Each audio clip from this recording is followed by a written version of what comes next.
Assalamualaikum warahmatullahi taala wabarakatuh. Alhamdulillahi rabbil alamin. Wassalatu wassalamu ala asyrafil anbiya'i wal mursalin wa ala alihi wa ashabihi wa man tabi'ahum bi ihsanin ila yaumiddin. Alhamdulillah, subhanaka la ilma lana illa ma 'allamtana innaka antal alimul hakim. Wala hawla wala quwwata illa billahil aliyyil azim. Allahumma salli ala sayyidina Muhammad wa ala alihi wa ashabihi ajma'in. Alhamdulillah, apa khabar tuan-tuan dan puan-puan muslimin-muslimat sekalian? Mudah-mudahan kita diberkati oleh Allah Subhanahu wa taala. Alhamdulillah, pada hari ini kita bertemu kembali di siaran di udara di Facebook secara live pada hari ini untuk sama-sama kita memberkati umur kita, kita memberkati kehidupan kita, dan kita memberkati atas ilmu yang Allah Subhanahu wa taala anugerah dan kan Allah berikan kepada kita. Tuan-tuan dan puan-puan muslimin sekalian, hari ini tuan-tuan dan puan-puan kita akan membicarakan tajuk yang sangat penting dan jarang-jarang dibincangkan tuan-tuan dan puan-puan, sangat penting dalam kita menguruskan kehidupan. Tajuk yang kita akan bincangkan pada hari ini tuan-tuan dan puan-puan ialah tajuk mengenai bagaimana kita menelusuri susuran dan jalur-galur kehidupan kita tuan-tuan dan puan-puan. Okey, tuan-tuan dan puan-puan, tuan-tuan dan puan-puan boleh komen, kita try test tengok bagaimana audio dan visual saya tuan-tuan dan puan-puan. Okey, adakah okey dalam live kita pada hari ini? Okey, kalau tuan-tuan nampak, dengar, tengok okey, tuan-tuan boleh komen okey untuk live kita hari ini tuan-tuan dan puan-puan. Okey, sebelum kita mulakan, kita nak make sure kita punya audio, kita punya visual okey tuan-tuan dan puan-puan, dan kita akan terus mulakan sebab masa kita sangat terhad, lebih kurang 30 minit untuk membicarakan tajuk yang akan saya bagi tahu tuan-tuan dan puan. Dan mungkin tuan-tuan dan puan dah tahu tajuk yang kita akan bincang pada hari ini tuan-tuan dan puan sangat menarik, jarang dibincang oleh orang lain, dan ada perbincangan tajuk kita tentang emosi diri kita. Bagaimana kita mengurus emosi, pengurusan emosi menurut perspektif agama Islam. Okey tuan-tuan dan puan-puan, anda bersama saya Ustaz Muhammad Azki Hafizi bin Ibrahim untuk kita membicarakan tajuk tentang emosi. Semua orang ada emosi, tak ada orang yang dikata dia tak ada emosi. Dia kata saya tak ada emosi, tak ada. Yang dikatakan manusia semua ada emosi. Emosi ni dalam bahasa yang paling mudah ialah perasaan. Jadi perasaan, mesti kita ada perasaan. Perasaan dalam hidup, perasaan kita nak, kita mahu, perasaan kita sedih, perasaan sayang. Perasaan inilah yang sebenarnya yang sangat-sangat penting dalam hidup kita. Tetapi walau bagaimanapun kalau kita kata penting, persoalan dia bagaimana kita menguruskan emosi kita. Terima kasih kepada Amjad Irfani. Okey Ustaz. Jadi okey, syahid kita Amjad Irfani dah bagi signal, kata okey, jom kita akan mulakan tajuk perbincangan kita bicara tentang hari ini tentang emosi. Bagaimana kita mengurus emosi kita mengikut perspektif Islam. Tuan-tuan dan puan-puan muslimin-muslimat yang dirahmati oleh Allah Subhanahu wa taala sekalian, sebelum kita tahu nak bincang macam mana nak urus, kita nak tahu apa itu emosi. Tuan-tuan dan puan-puan, emosi adalah berkaitan dengan jiwa. Jadi setiap manusia itu ada jiwa. Bahkan Allah bersumpah di atas penciptaan jiwa manusia. Apa firman Allah? A'udzubillahi minasyaitonir rajim. Wa nafsin wa ma sawwaha fa alhamaha fujuraha wa taqwaha. Qad aflaha man zakkaha wa qad khaba man dassaha. Jadi Allah mencipta, Allah bersumpah di atas penciptaan jiwa manusia. Jadi emosi ni Allah mencipta, diri manusia Allah cipta. Bila Allah mencipta manusia, maka dengan automatik diri dan emosi ni ada. Cuma emosi ni kita nak halal ke mana? Kebaikan ke kejahatan? Kebaikan disebut taqwa, kejahatan disebut sebagai fujur. Barang siapa yang dapat menguruskan emosi dengan baik, maka qad aflaha man zakkaha, maka beruntunglah orang yang dapat membersihkan jiwanya. Wa qad khaba man dassaha, rugi dan celakalah bagi orang yang tak dapat mengurus dengan baik dan memilih emosi, memilih jalan yang baik. Jadi kehendak dalaman kita disebut sebagai emosi, perasaan dalaman kita sebut sebagai emosi. Maka emosi ini impact yang kita kena faham bahawa dia akan sampai tahap mempengaruhi tindak tanduk disebut sebagai behavior, human behavior. Human behavior adalah tindak balas, tindak tanduk manusia daripada emosinya. Kalau dia seronok, dia senyum, dia ketawa. Kalau dia sedih, dia murung, dia muram. Ini sebagai gambaran awal tuan-tuan dan puan-puan. Jadi kalau kita nak gambarkan banyak boleh, tetapi mungkin dalam masa yang sangat terhad. Contoh emosi suka, marah, sedih, bimbang, takut dan segalanya. Tuan-tuan dan puan-puan, kita sebut emosi, sebenarnya emosi ni penting pada manusia. Oleh sebab itu Allah ciptakan emosi. Kalau tanpa emosi, kita tidak akan nampak kecantikan hidup yang Allah berikan pada kita. Jadi hidup ni ibarat dia ada warna-warni dia. Saat-saat berduka, saat-saat gembira, saat-saat dia berjaya, saat-saat dia jatuh. Kan, saat-saat dia gelap, saat-saat dia cerah. Ini adalah bagaimana Allah mewarnai kehidupan manusia dengan pelbagai emosi. Okay? Jadi Allah bagi emosi suka, bagaimana kita menguruskan emosi suka tersebut. Kalau Allah bagi emosi kita mungkin sedih, PKP duduk di rumah, tak boleh keluar, kita rasa macam dikurung, kan, terbatas pergerakan, bagaimana mengurus emosi? Jadi di musim-musim PKP, tuan-tuan dan puan, seperti kita ada pada hari ini, tuan-tuan dan puan-puan, kita nak kena mengurus emosi dengan baik. Orang yang baik ialah orang yang baik, orang yang sukses ialah dia dapat adaptability dia tu, dia dapat adapt. Dia dapat menserasikan dirinya dengan semua environment yang ada. Jadi dibuang di laut, dicampak di laut, dia menjadi pulau. Dicampak di daratan, dia jadi gunung. Maksud dia adaptability dia boleh adapt dengan semua environment, semua keadaan. Jadi kita nak orang macam ni lah yang kita nak jadikan bagaimana nak mengurus emosi dengan baik. Jadi pertama, tuan-tuan dan puan-puan, emosi ni penting sebab itulah kehidupan. Maksudnya kalau tak ada emosi, dia tidak hidup. Kalau tanya saya, kenapa penting emosi, Ustaz? Penting emosi sebab dia tanda kita hidup. Bila kehidupan ni, dia mesti ada emosi. Emosi. Hatta Nabi Muhammad SAW pun Allah Subhanahu Wa Taala jadikan emosi. Kalau tuan-tuan pernah dengar cerita bagaimana Rasulullah SAW semasa Nabi Muhammad SAW di bumi Taif. Nabi Muhammad SAW semasa di bumi Taif, Nabi mengembara untuk menyampaikan dakwah.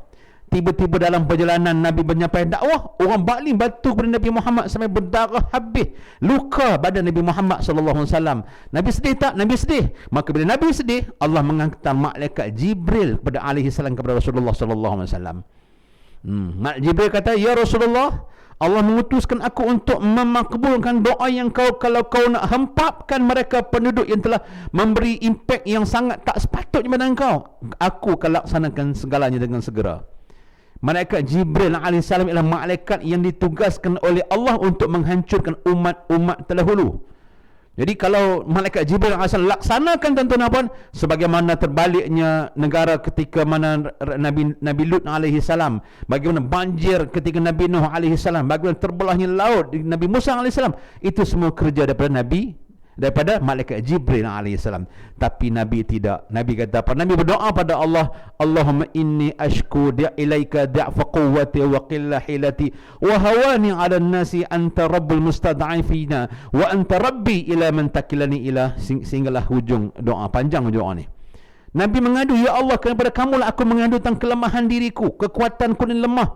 Kan, betapa sedikitnya kemampuan tu, betapa hinaannya aku di pandangan manusia. Jadi Nabi Muhammad SAW juga mempunyai emosi, tapi bagaimana dia menguruskan, Nabi Muhammad menunjukkan cara pengurusan emosi yang kita nak bincang dan kita nak perkatakan pada hari ini. Tuan-tuan dan puan-puan, stay tune bersama saya hingga habis, tuan-tuan. Okay, bersama saya Ustaz Muhammad Azki Hafizi bin Ibrahim, kita akan memperkatakan tentang emosi. Jadi emosi ialah kehidupan, dia adalah survival, dia ialah satu kematangan hidup yang Allah berikan pada kita. Tanpa emosi kita tidak boleh pergi jauh. Tuan-tuan dan puan-puan, okey, kalau siapa-siapa nak komen boleh komen. Saya nak teruskan dulu kejap sebab masa yang sangat terhad. Terima kasih anda bersama kami live pada hari ini, insya-Allah. Kemudian yang kedua, tuan-tuan dan puan-puan, emosi ini penting sebab emosi ini kadang-kadang dia mempengaruhi keputusan. Kan? Sebab tu emosi ni adalah satu benda yang sangat berharga. Kan? Dia membantu kita. Bila kita ada emosi, dia membantu kita untuk menjadi sesuatu, untuk kita melakukan membuat satu keputusan dalam kehidupan kita. Sebab tu kita kena make sure emosi kita sentiasa kena stable. Bila emosi stable, maka kita mudah untuk mencapai apa yang kita nak, membuat keputusan dalam hidup kita. Kalau orang berniaga, kalau emosi dia lemah, perniagaan dia akan merudum, sale akan jatuh. Kepada sebagai seorang kaki tangan ataupun pekerja, bila emosi dia jatuh, prestasi kerjanya juga akan merudum. Kalau sebagai seorang anak, bila emosinya tak dikontrol, maka dia akan nampak efek kepada pengajian dan pembelajaran dan sebagainya.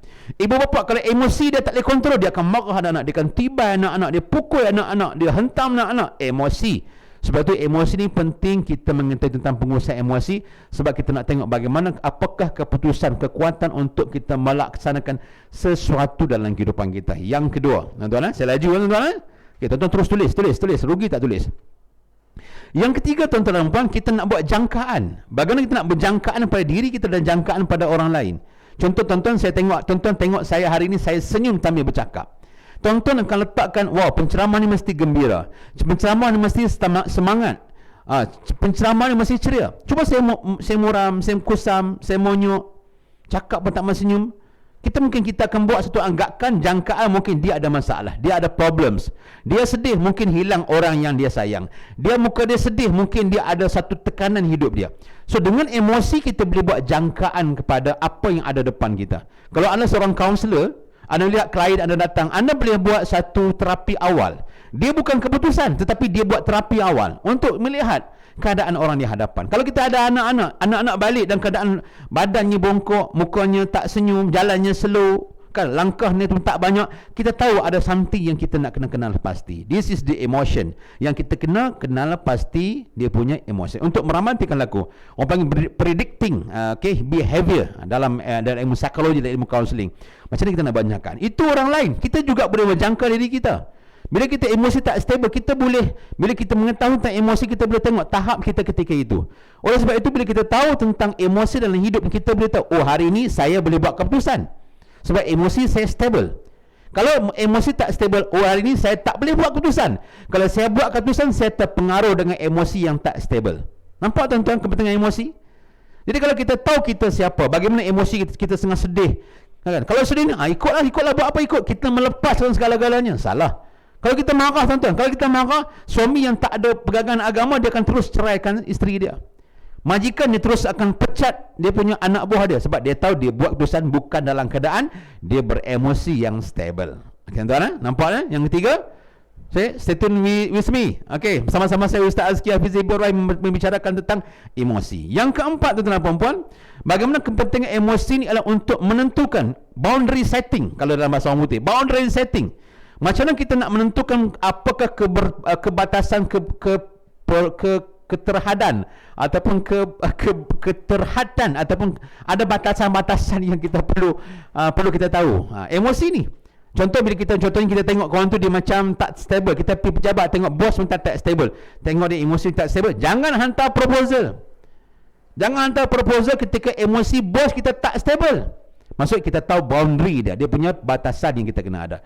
Kalau nampak dia stable, yes, okay, go. Kan, submit kita punya proposal. Sebab kita nampak. Sama juga tuan-tuan dan puan, kalau anak-anak kita nampak macam tak apa suka, apa benda kita nak buat dengan anak-anak kita? So sangat luas perbincangan dalam 30 minit ini, saya rasa mungkin tak sempat saya nak sentuh semua. Tapi itulah kepentingan kita tahu dia punya boundary. Jadi boundary macam mana nak setting boundary, dia punya batasan antara kita dan juga orang di hadapan kita. Tuan-tuan dan puan, menarik kan? Tuan-tuan dan puan, bila kita tahu tentang emosi, kita menguasai emosi, dapat kontrol emosi kita. Jadi penguasaan emosi ini akan membuatkan kita ni seorang yang bijak untuk PR ataupun public relation, untuk membentuk satu hubungan di antara kita dan dengan orang lain. Kita memahami, kita empathy, kita bijaksana, disebut sebagai fatonah. Sebab kita menguasai ilmu-ilmu yang berkaitan dengan emosi. Itu kepentingan, tuan-tuan dan puan. Yang kelima, tuan-tuan, yang paling best juga, tuan-tuan dan puan, adalah bagaimana dengan emosi kita bijak untuk menentukan bagaimana style, bagaimana teknik kita berkomunikasi dengan orang lain. Tuan-tuan dan puan, kalau kita tahu apa emosi orang di hadapan kita. Contoh, orang depan kita ni orang yang mungkin down. Macam mana kita nak emosi dengan orang down? Apakah pemujukan, ayat-ayat pemujukan yang kita nak berikan, yang kita nak communicate, nak hubungkan mereka dengan kita? Kalau di hadapan kita orang yang tengah semangat, apakah benda-benda yang kita nak gilap, nak push, faktor yang kita nak bagi dia supaya dia lagi melonjak-lonjak dia punya semangat dia tersebut. Kan, dalam penyampaian kepada orang tersedih, orang tersinggung, orang yang mungkin sedang pilu dan sebagainya, dalam bentuk yang lain. Dia sedang ekspresi muka tu, kita tahu bagaimana kita nak masuk dengan dia. Tuan-tuan, ini panjang, kita buat secara general. Kalau kita ni orang yang memang nampak orang tu suka, minat dan sebagainya dengan kita, yes, this is the time kita nak berikan apa yang sepatut yang kita nak berikan kepadanya. 5, tuan-tuan. Yang keenam, tuan-tuan, kepentingan emosi ialah kita ada sudut happiness, kegembiraan. Okay? Dia adalah cara mungkin kita nak gambarkan kegembiraan, nak gambarkan kepuasan hati, nak gambarkan nikmat kita pada Allah. Contoh, kita orang Islam, tuan-tuan dan puan-puan, bila kita nak gambarkan emosi kita stable, kita sentiasa bersyukur pada Allah. Kan? Sentiasa bersyukur pada Allah. Allah sebut apa? La in syakartum la azidannakum wa la in kafartum inna azabi lasyadid. Kalau kamu bersyukur pada Allah, Allah tambah lagi. Kalau kamu tak bersyukur, azab Allah itu sangat-sangat syadid, sangat-sangat keras. Tuan-tuan dan puan-puan sekalian. So kita gambarlah apa yang kita dapat dengan apa yang emosi kita dengan happiness. Gambarkan, tak salah nak gambarkan kegembiraan kita. Nak senyum tak salah, nak beli hadiah tak salah, nak celebrate hari jadi tak salah, nak celebrate kejayaan tak salah, sebab dia menggambarkan emosi kita. Dan tuan-tuan dan puan-puan, yang terakhir ialah kita emosi kepentingan ialah kita tahu dia adalah sumber penyatuan kita. Bila kita nak bersatu, tuan-tuan, kita boleh bersatu atas dasar emosi. Sebab tu orang yang bijak dari sudut psikologi, tuan-tuan dan puan-puan, dia tahu bagaimana nak menggim emosi manusia. Bagaimana dia nak menyatukan manusia, dia cari persamaan, dia tidak mencari perbezaan. Apa persamaan yang ada di antara A dan B? Cari persamaan. Dia boleh menyatukan dengan emosi yang sama. Kan? Dia nak menyatukan dua kelai ni, tapi dia tahu apakah kekuatan A, apa kekuatan B, cari emosi yang sama dan partkan dengan dia, ataupun kita satukan dengan dia. Jangan cari perbezaan, akhirnya kita dapat bersatu. Jadi itu tuan-tuan dan puan-puan, saya nak sebut pertama tentang apakah kepentingan yang kita boleh katakan sebagai kepentingan kita belajar tentang ilmu emosi. Tuan-tuan dan puan-puan, boleh tuan-tuan dan puan-puan? Jadi kalau boleh tuan-tuan, saya nak tengok tentang komen di sini. Alhamdulillah, Az-Zuhri alhamdulillah okey. Rozami Awang okey, terbaik, subhanallah. Okey, subhanallah. Okey, jom kita teruskan, masa tak cukup untuk kita berceloteh dengan panjang. Kita nak tengok macam mana nak urus emosi, tuan-tuan dan puan-puan.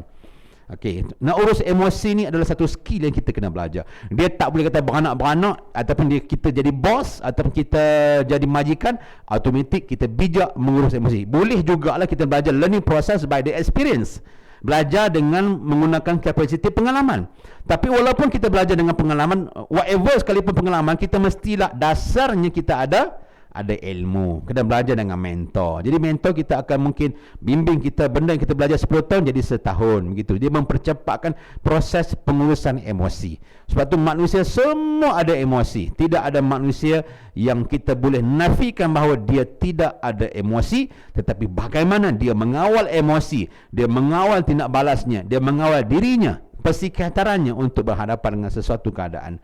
Yang pertama, tuan-tuan dan puan, bagaimana nak mengurus emosi? Pertama sekali, dalam Islam kita ni mesti tahu, kan? Kita mesti tabayun, maksud dia, kita mesti kenal pasti apakah emosi yang sedang berlaku. Begitu bahasa dia. Kita mesti kenal pasti apakah emosi yang sedang berlaku.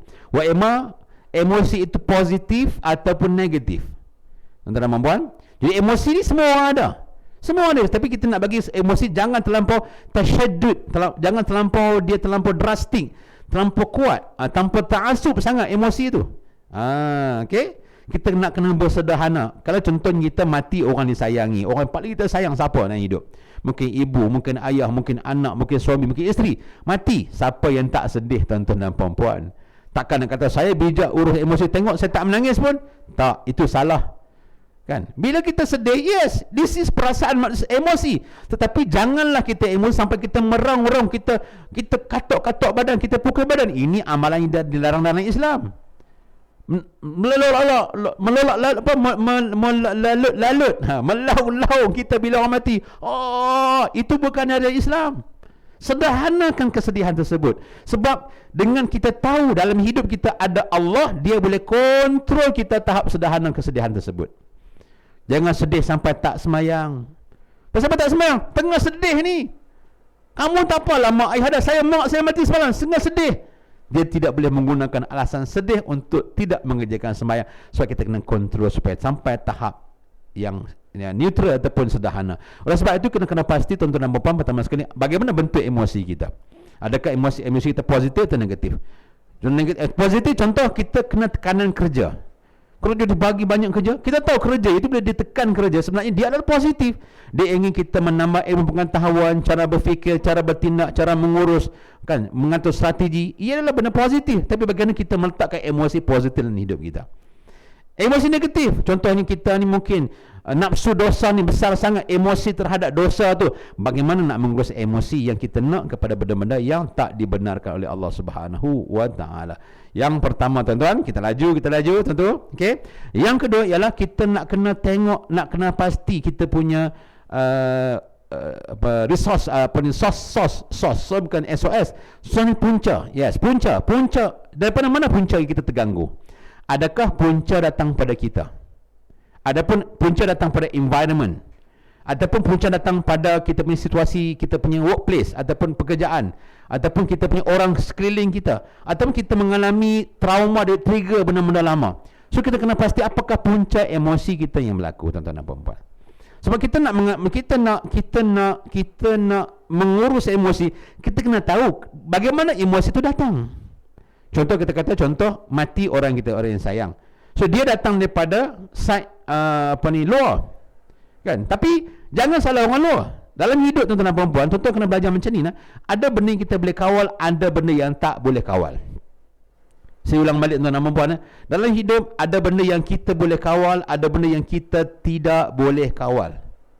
Saya ulang sekali lagi supaya tuan-tuan faham. Dalam hidup ada perkara yang kita boleh kawal dan ada perkara yang kita tidak boleh kawal.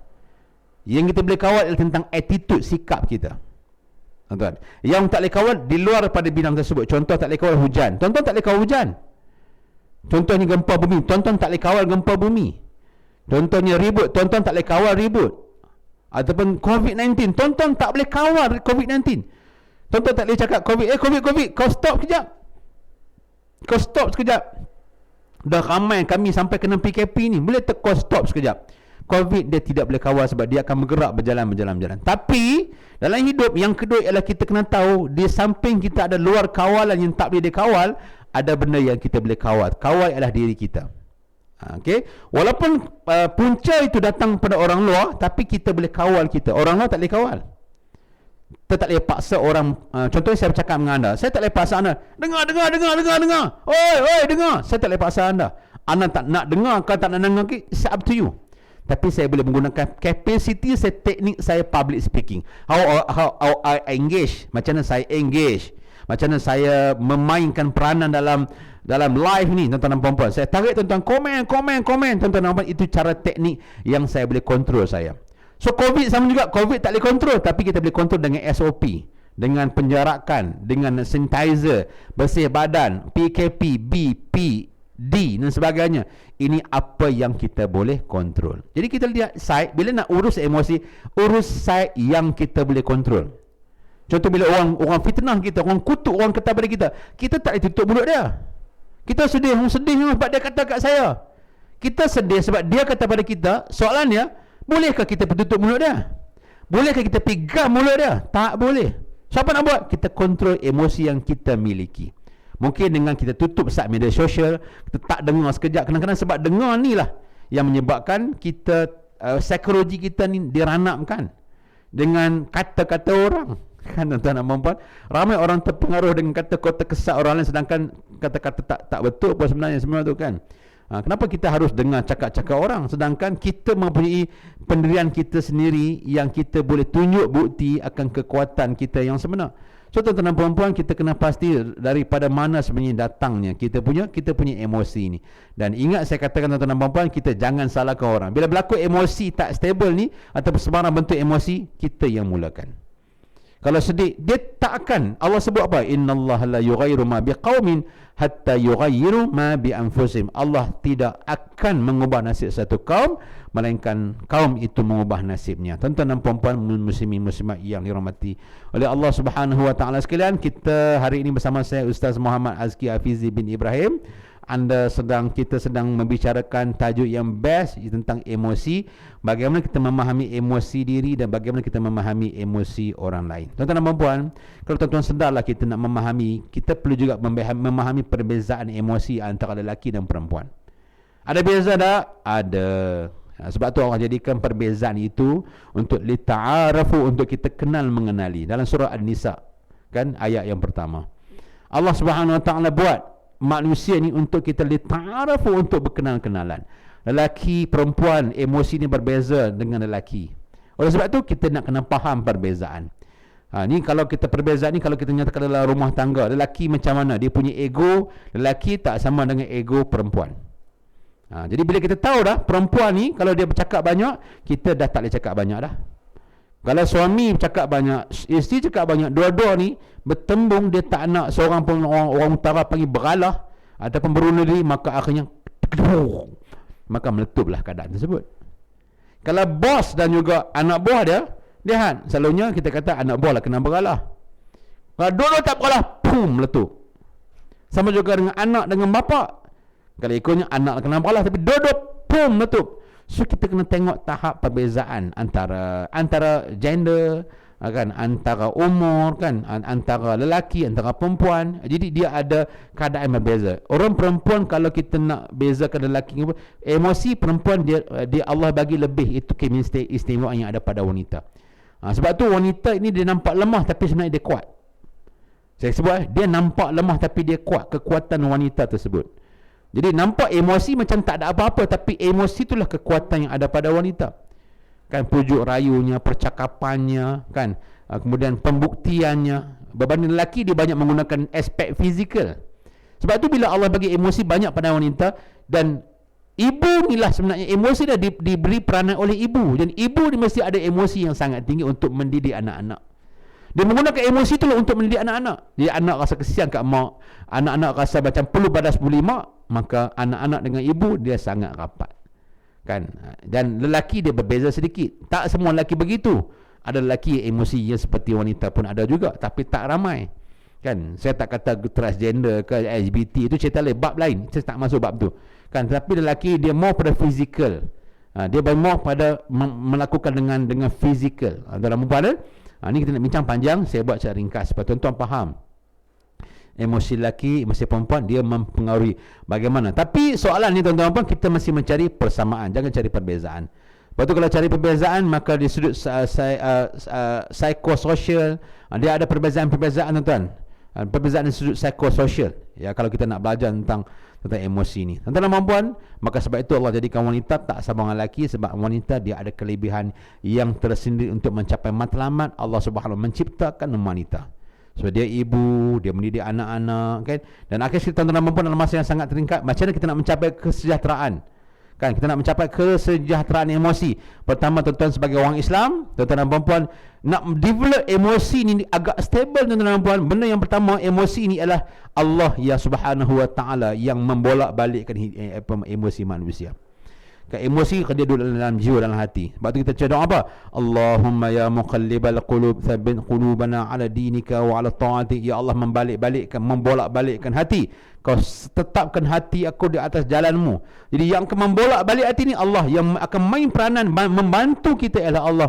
Oleh itu saat yang terbaik kita orang Islam ialah untuk menjaga emosi ialah dengan hubungan dengan Allah. Bila kita dapat kesedihan, memperbanyakkan sujud pada Allah, memperbanyakkan baca Al-Quran, memperbanyakkan zikir pada Allah Subhanahu wa taala. Dia akan memberikan kekuatan yang luar biasa. Ulang balik, amazing, sangat luar biasa bila kita bina hubungan dengan Allah Subhanahu wa taala. Sebab itu bila Allah tabalkan, Allah lantik Nabi Muhammad sallallahu alaihi wasallam menjadi seorang nabi, maka turun ayat surah Al-Muzammil. Allah mengajar dua amalan untuk menghubungkan dia dengan Allah, memperkuatkan apa dia? Bangun di tengah malam untuk berqiyamil lail. Yang kedua, tilawatul Quran, warattalil Qur'ana tartila, dalam surah Al-Muzammil ayat 1 hingga ayat 4. Tuan-tuan buka dan rujuk tengok. Jadi bila Rasulullah SAW dan para sahabat menjaga semayangnya, menjaga semayang malamnya, menjaga membaca Al-Qurannya, Allah Subhanahu wa taala walaupun struggle pada fizikal, kan, walaupun kena desakan, kena catuan, kena siksaan, tapi dalamannya tenang. Kita tak boleh sama keluaran. Bila kita diuji oleh Allah, fizikal akan sakit, tapi dalaman tidak sakit. This is emosi dalam Islam. Bila kita penat kerja memang penat, tapi emosinya stable. Yang saya bimbang, tuan-tuan penat di luar, dalam pun penat. Memang penat. Itu yang menyebabkan ramai orang pergi terjun daripada Jambatan Pulau Pinang. Sebab dia tak boleh stable ke emosi dia. Tuan-tuan dan puan, tuan-tuan faham ni? Saya laju tuan-tuan. Tuan-tuan faham, tak faham pun saya anggap faham, tuan-tuan dan puan. Okay, terima kasih. Ada yang mengatakan cari persamaan bukan perbezaan, subhanallah. Jadi kalau tuan-tuan tahu, maka itu yang saya katakan, kita nak kena kontrol emosi kita, cari hubungan kita dengan Allah, jaga hubungan kita dengan Allah Subhanahu wa taala. Bila jaga hubungan dengan Allah Subhanahu wa taala, amazing. Itu yang diajar oleh Rasulullah sallallahu alaihi wasallam. Pada awal, walaupun Bilal Rabah disiksa, it's okay. Kan, bila Rabah tak kata, ya Rasulullah, tak ada apa-apa, Tuhan kau tak datang tolong aku pun, relax.